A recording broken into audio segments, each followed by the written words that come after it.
मनीष भैया सीएम बन जा बिहार के। जा बिहार के। मनीष भैया सीएम बन जा बिहार के।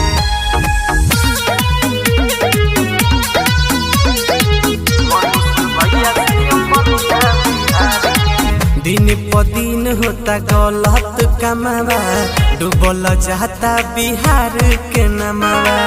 डूबल जाता बिहार के नमावा। दिन प दिन होता गलत कमावा, डूबल जाता बिहार के नमावा। खत्म कर घड़ी इंतजार के, बिगड़ल कानून तू ही रखब सुधार के। मनीष भैया सीएम बन जा बिहार के।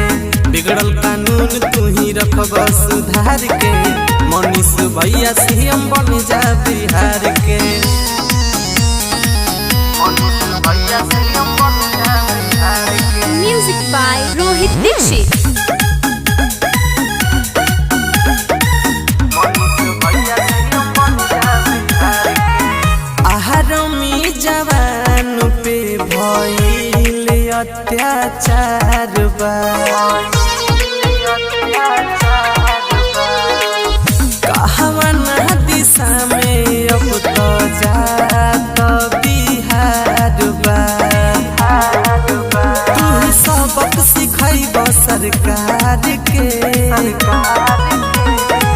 बिगड़ल कानून तू ही रखब सुधार के। मनीष भैया सीएम बन जा बिहार के।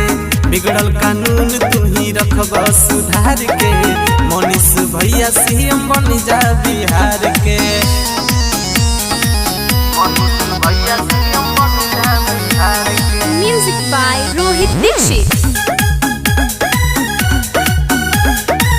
मनीष भैया सीएम बन जा बिहार के। तू ही दिलैब इंसाफ निर्दोष के,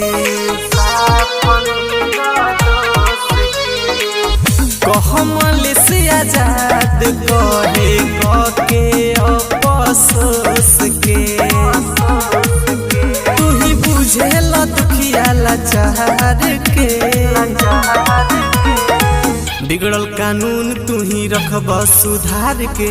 मनीष भैया सीएम बन जा बिहार के। बिगड़ल कानून तू ही रखब सुधार के। मनीष भैया सीएम बन जा बिहार के। जय हो मनीष भैया, आज अइब तो बिहार सुधर जाई।